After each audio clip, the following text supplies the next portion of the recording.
So they became slaves. The far majority. Just weren't forced into slavery. Right. Now, there was some over conquering, when Rome would conquer, they would enslave other nations and stuff like that. There were some of that.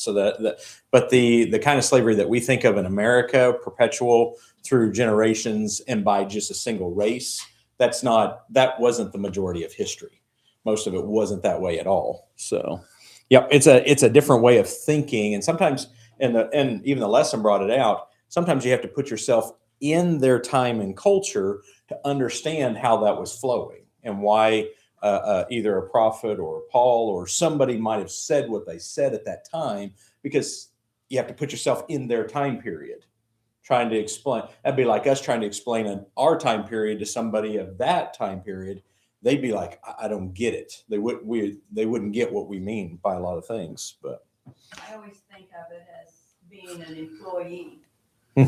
Having a boss, and you're the employee, and you have to do what the boss tells you to do, and then you get provided for. Actually, you get wages so that you have housing and food and that sort of thing. So in a way, we are modern day slaves when we work a job. Or I think of it that way.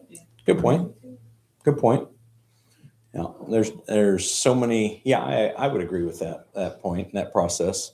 Why don't we start with a word of prayer as we jump into the lesson. Lord, we thank you for this day. We thank you for the wonderful blessing of bringing us here today with the beautiful weather that we have, and we see all kinds of notions of springtime coming around the corner. And we ask, Lord, that you would be with us today as we open up your word, be with the youth, and as they open up your word, as they study your word, that things would be burned into their memories, that we would all be able to understand more of what you have for us in this, in our lessons and in your word. In your name, amen. All right, living with each other. Wanda, you mind doing our memory text? Let our speech always be with grace, seasoned with salt, that you may know how you ought to answer each one. That's an interesting verse. And here in a little bit, we'll look at the verse before and after it. But it's like, let your speech always be with grace, seasoned with salt, that you may know how you ought to answer each other. Now, it's real easy to just race across some of these verses when you're just reading your Bible. But take that one. What pulls out of that? We think of a Christian as being soft-spoken and always agreeable and all this kind of stuff. Well, this is seasoned with salt, and I'm sorry, everybody has an opinion, and I have a right to mine as well as anybody else has a right to theirs. But if I see something that needs to be said, then I do it with love, not anger and not meanness or anything like that, but with love.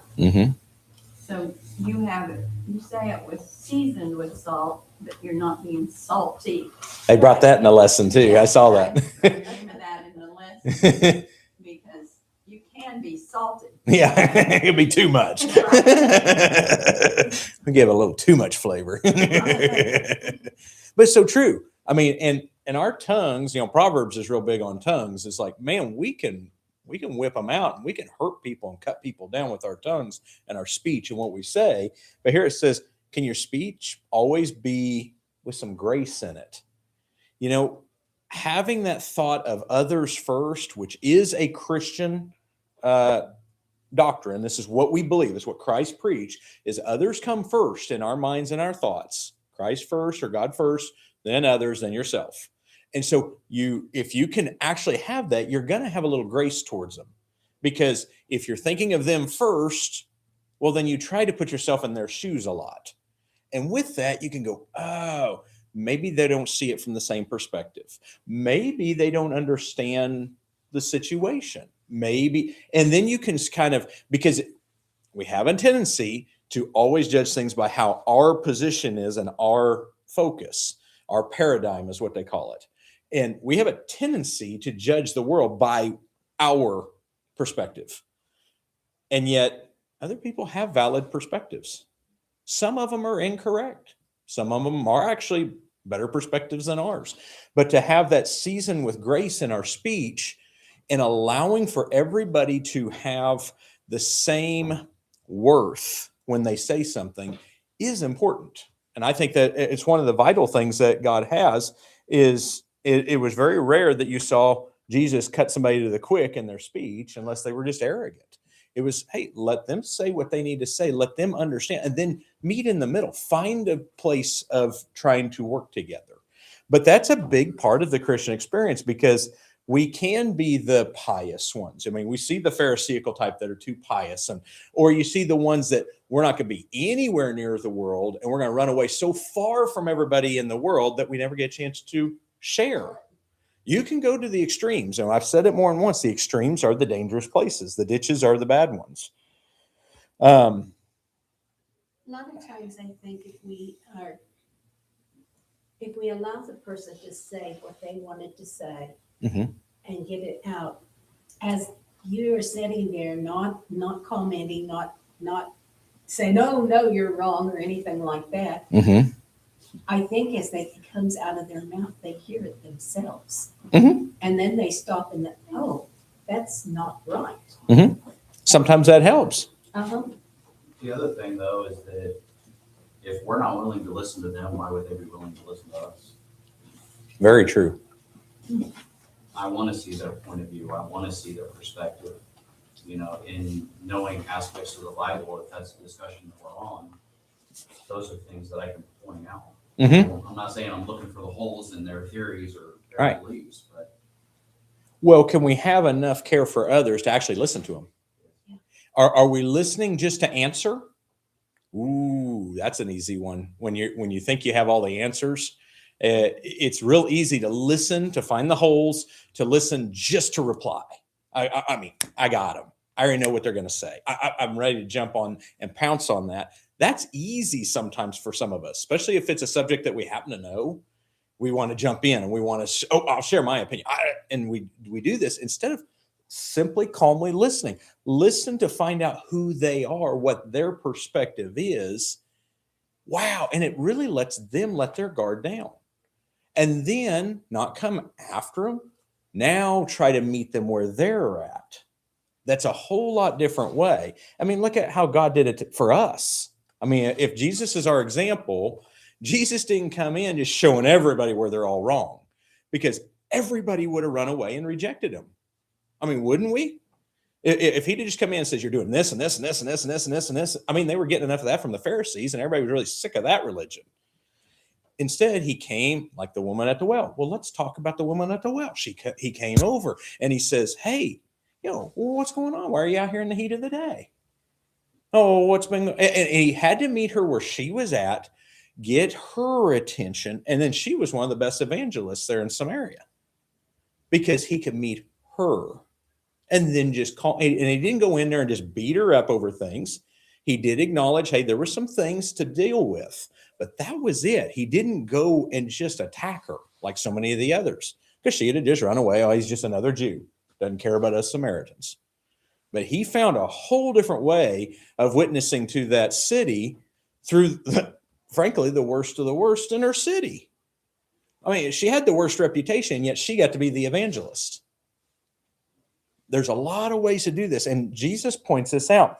And a big part of where it starts with here on Sunday's lesson, it talks about, we go into the whole family aspect. It really starts at home. If you want to do it right, it starts at home. And with Sunday's lesson of husbands and wives, and Mondays has the kids. I mean, that home setting starts it. And that's where it all begins. Who wants to read the Colossians? And we'll just go ahead and hit the Colossians and Ephesians verses there in the questions. Talks about the husbands and wives. And let's go hit Colossians 3:18 and 19. Now, what was fun about this particular lesson, a lot of the verses used, a lot of the things used are actual verses I've heard people who don't want to be around God, atheists that actually want to attack God and say, well, he's just unjust. He's not right. The verses that we're reading throughout this whole lesson, this week's lesson, I've seen them used in argument against Christians. So let's break them down for just a little bit. Who's got the Colossians 3:18 and 19? Wives, submit to your husbands as is fitting in the Lord. Husbands, love your wives and do not be bitter towards them. Okay. And somebody have the Ephesians 5, 22 through 25 and verse 33. Wives, submit yourselves to your own husbands as you do to the Lord. For the husband is the head of the wife, as Christ is the head of the church, his body, of which he is the Savior. Now, as the church submits to Christ, so also wives should submit to their husbands in everything. Husbands, love your wives, just as Christ loved the church and gave himself for her. Okay. Now, in our fun little American culture, these can be fighting words. Aren't they? I mean, in our American culture and our thought process, and in especially unchristian culture, the part of that, if you don't understand that the way this is being presented, these are fighting words. It's like, what in the world? That's kind of how I felt when I first started reading the Bible. I was like, wow, it's very man oriented. After I started to understand better, I get it. Mm-hmm. Mm-hmm. True. There is, and what Paul's pulling out here in Colossians is so interesting because now Paul and Colossians been fun because I've enjoyed chapter 3. I've enjoyed chapter 4. I've enjoyed a lot of what we've been doing because we talk about how we deal with other people. It's not just, how you become pious, how you get right with God. There are verses about that. But a lot of it's, how do we interact with everybody? Whether it's a coworker, whether it's an employee, whether it's a slave, whether it's an employer, whether it's a spouse, a kid, what do we do with all these people? Because God put us in a very social type earth. We deal with people every day, and some of us deal with a lot of people and some really interesting riffraff. So how do we deal with people? And so here in this case, we're dealing with husbands and wives as how they should treat each other. Now, how is this perceived, the initial reaction by normal American people? How is this perceived in what we just read? Perceived in dominance instead of servitude. Okay. One of the things to always keep in mind in this discussion between husbands and wives is that Satan will attack this like no other. Mm-hmm. If we look around, look at our own lives, I know I can look at mine, the history back through generations, Satan has attacked the family, my family, all back through generations in ugliness and divorce and all of this. This is Satan's playground. So just get it in your head, Satan's going to attack this. Mm-hmm. Flat out. Satan's battleground, period. Well, if family is the very root of our civilization, it's the starting point. It's kind of where we build out of, because again, your social norms start at home. Kids understand stuff starting watching mom and dad. The social atmosphere begins in the home where everybody lets their hair down. They're not pretending, because you're kind of stuck with each other. You can't pretend all the time. And so that's why the family always knows, especially kids. They sense when something's off, when it's a fake. So the home center is so vital. And so why wouldn't Satan attack it just like he did by separating Adam and Eve? And well, let's just kind of divide this up. And then what'd he do? Went after their kids and got them attacking. Mm-hmm. I don't know if any of you ever had, my mom had a saying, do as I say, not as I do. I mean, she told me that a lot. Do as I say, not as I do. You know. Mm-hmm. Mm-hmm. It's hard. It's hard to be genuine and always have that selfless attitude. And there's times we slip up, even as spouses or parents, even as bosses, even as coworkers, we can slip up.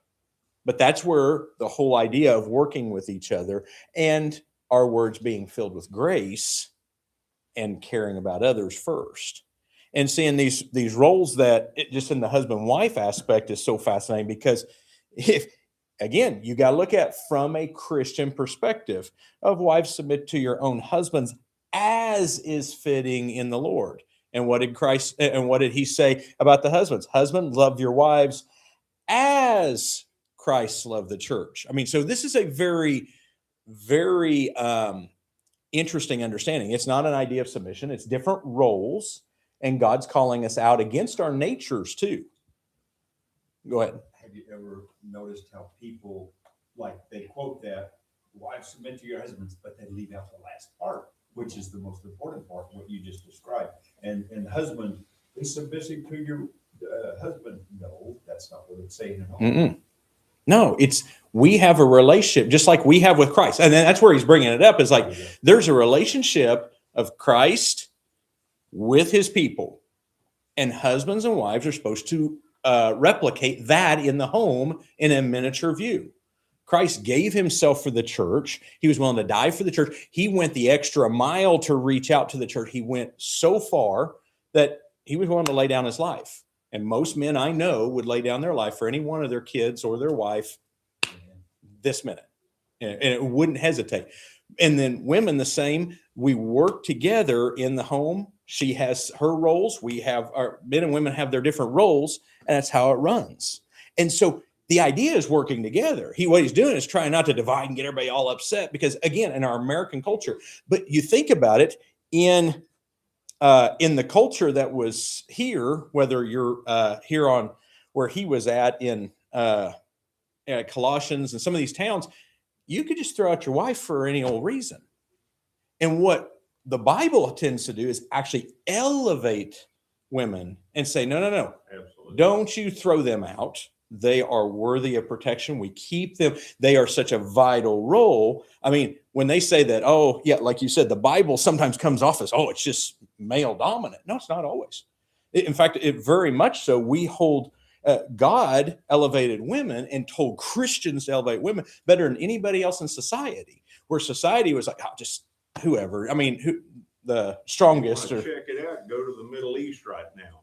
Learn your lesson. There's where, that cultures were. And where God kept saying, no. I mean, he would let women near a rabbi. That was a big deal. And when he let kids near him, that was a big deal. You just didn't do that. And Christ is saying, no. This is a whole lot more equal than anybody puts it. It just wasn't seen that way in his culture. Again, we go back to the culture. What Eric Emerson points out in his marriage seminar so perfectly here is that wives are not commanded to love their husbands. Why is that? Why would a wife not be commanded to love her husband? She does that naturally. Mm-hmm. That's her nature. That's who she is. Mm-hmm. That would be ridiculous. Mm-hmm. Women are automatically, by nature, loving individuals. Mm-hmm. He's looking at the issue of respect. Mm-hmm. That's how he addresses the wives. Okay. And frankly, this is a letter to the wives. Let the wives read the letter. Then he comes back around and he says, men, love your wives. Now, why didn't he say, men, respect your wives? That's not an issue in the manly thought process. Respect is part of who we can kind of grasp that. It's the love. And the definition of love is that moving target. Because women are a moving target. What Shantae will say makes her feel loved today will be totally different in an hour. Now that's not funny. Well, we're live streaming, don't forget. But in all seriousness, that sounds humorous. It's entertaining to think of it. But the fact is that we're supposed to continually, men are supposed to continually investigate. Mm-hmm. You know, Shantae should feel perfectly loved. She's got a steel roof on her house. I got a 9mm. She's loved, right? No, that's not her definition.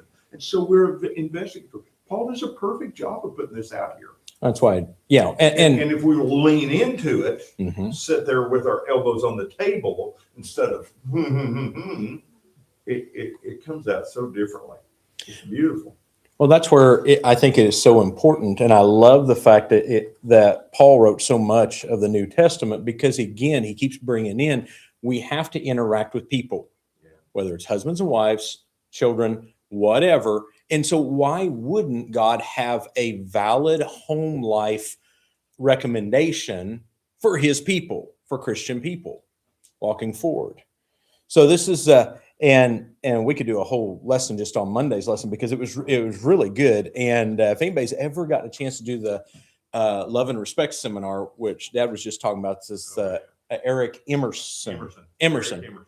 And his wife, they do an amazing program. I really do.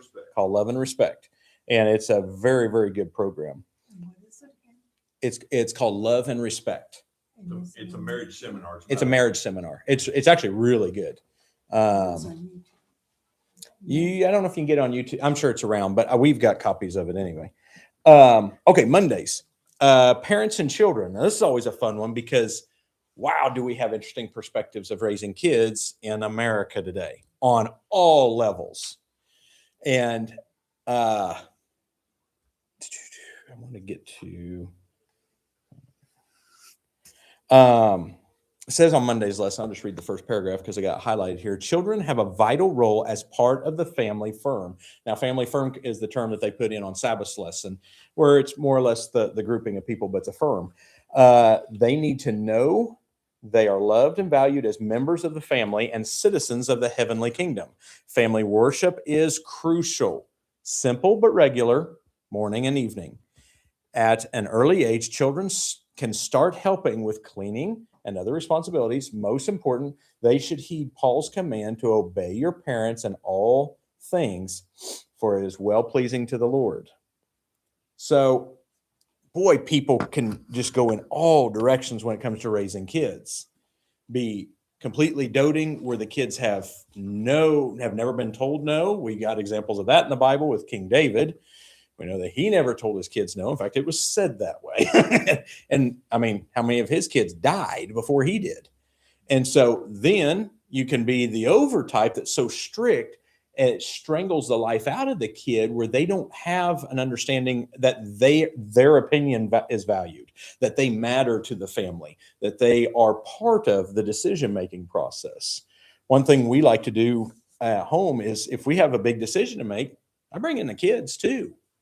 Hey, this is kind of what we're running. Obviously, Jen and I make the big decisions in the family, but you include the kids when it's a big family decision. I want to hear their perspectives. I don't want to surprise them. I don't like a lot of big surprises in the family. It's like whatever the big decision is, we discuss it. It lets them know they're valued in it.